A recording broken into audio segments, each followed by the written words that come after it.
Hello and welcome to Crafty Concepts with Erin. Today I have a really fun project for you featuring the Ranger texture paste. I'm going to show you how to make roses out of ribbons, but first we'll start creating our background using the texture paste. Using the back side of my trowel, I'm going to apply this generously about the page. I don't have a real plan here. I just know I kind of want it on a diagonal, kind of a triangle on half of the page. So I'm just spreading it out, but then I'm going to rough it up a little bit so it looks a little bit like maybe plaster wood on a wall. And I'm just going to make sure, placing my photo there to make sure I have coverage where I want the texture paste to be. So it's a little bit like spreading icing on the page. I recommend wiping your tools off right away, otherwise it can be difficult to clean up. I'm going to set this with my heat gun, and it's a little hard to see because it's white on white, but it will come together nicely in the end. So using the ruby ink and a paintbrush, I'm just going to kind of lightly brush the ink over the texture paste. You do really want to make sure the texture paste is dry, because if it's still wet, it will change the color of your ink. It'll come out a lot lighter, maybe even slightly. This looked a little orangey when I tried it when I was practicing with it beforehand. So definitely make sure it's dry. And I'm just painting it on, and it's highlighting the irregularities in the texture paste and helping to show that texture. So you can apply as much as you'd like or as little, and achieve the effect that you're going for.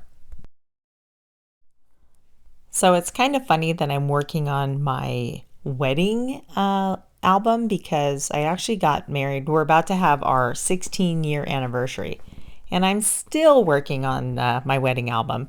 But looking back, I'm kind of glad, because my scrapbooking has come a long ways, and I'm glad that I didn't get it all done and I still get to work on this album. The black and white floral pattern paper you see there is from the Feels Like Home collection, and it's just really perfect. It's very elegant, and I like the way it complements this wedding themed layout. I'm also adding a couple layers of tissue paper. I like the softness that the tissue paper adds. Plus it's transparent, so you can see the pattern paper peeking through. And I'm going to do a couple layers, and I don't want them perfectly square, so we're just going to randomly place them.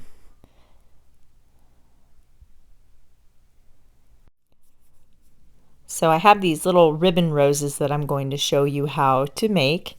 So I've cut this circle out on my Cricut, and this is double-sided super strong adhesive tape. I believe it's called red line tape. I did get it on Amazon, and I'll leave a link in the description for that. You can do this technique with a hot glue gun, which I've tried, and it works fine. But sometimes the glue can be messy, and you burn your fingers and whatnot. At least I do. So I really like this double-sided adhesive tape. And so what I've done is just covered one side of the circle. And since I'm using red ribbon, I went ahead and punched my circle out in red cardstock. That way, if you miss any gaps with the ribbon, it's not going to be obvious because it's the same color as the ribbon. So I'm just balling up the ribbon and placing it right in the center, and then we just spiral it around, kind of twisting and turning each time before you tack the ribbon down. I saw this technique on a video by, I think her name was Jennifer Shao or Jen Shao. I just thought she had a use it or lose it episode on ribbon, and I thought, what a good idea. So I did try this with different types of ribbon. I used a white ribbon and colored it with my red re-inker. I dyed it. And then I also colored another bit of white ribbon with my red marker. And they all gave a little bit different effect, which you'll see here in a minute when I put them on the layout. But there, a little red rose to use on the layout. And you could do that technique with any color of ribbon, and it's just a great way to use up some bits of ribbon that you may have laying around. So back to my layout, I'm just going to ink up the edges of this pattern paper here, and we'll get that tacked down. And then I'm going to resituate my tissue paper and photo here. I'm going to use my Tombow Mono Liquid Adhesive to tack the tissue paper into place. So we'll just work around the corners there, getting both layers secured, and then I'll use a tape runner on my photo.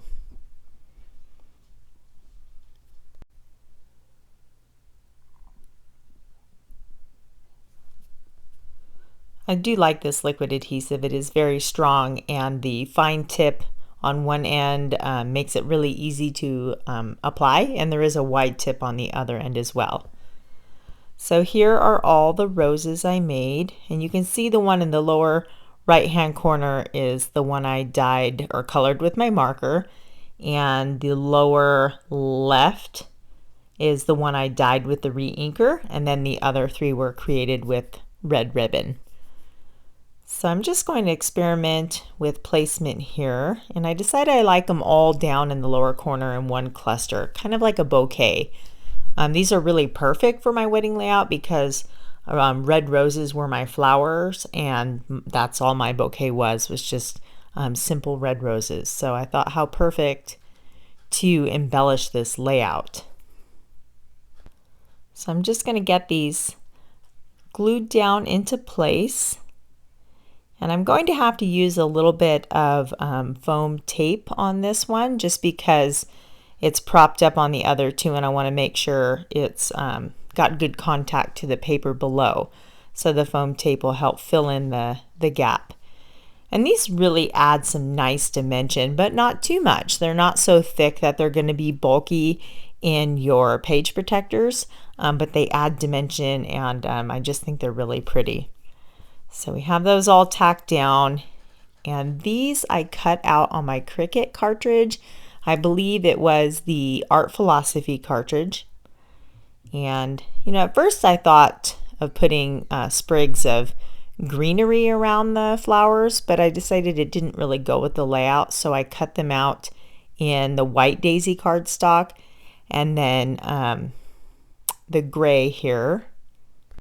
I'm pretty sure that was the mink colored cardstock that I used.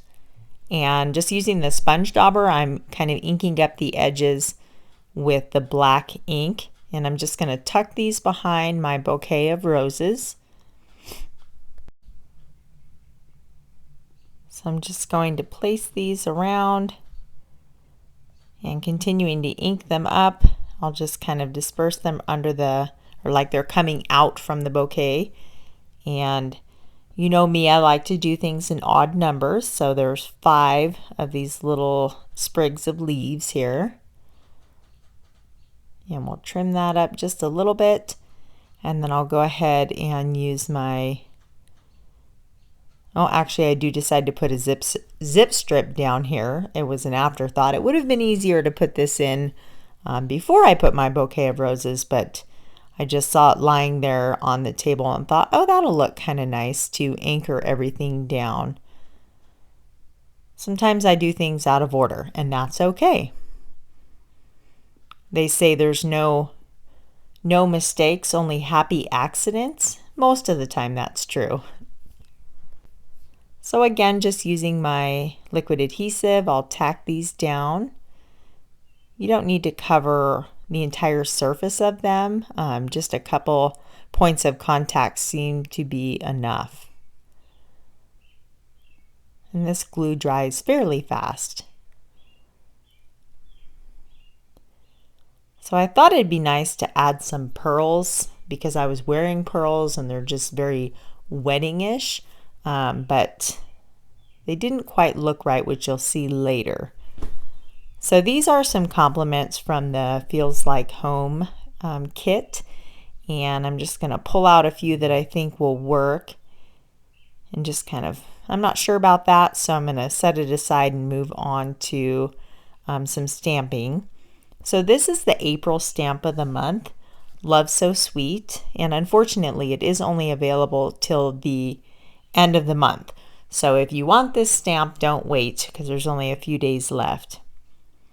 I've stamped this butterfly out using first and second generation ink, so we get a lighter shade of the same color.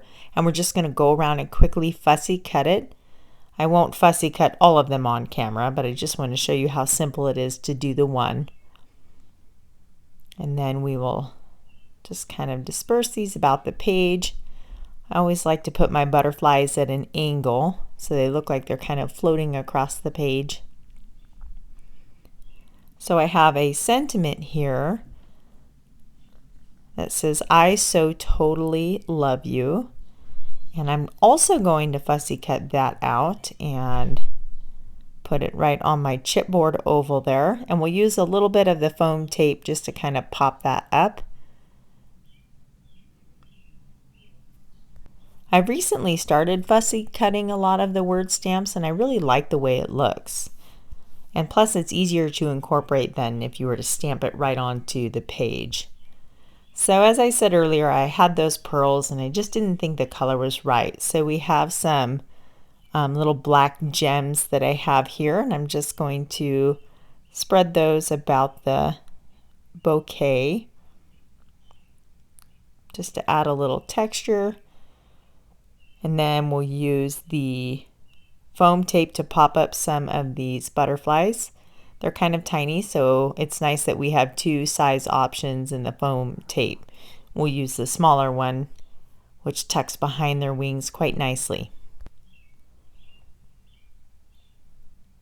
So I decided to put, I didn't want two of the same color on one side, so we'll put the lighter one over to the left with the darker inked butterfly, and then balance it on the opposite side with another dark first generation stamping.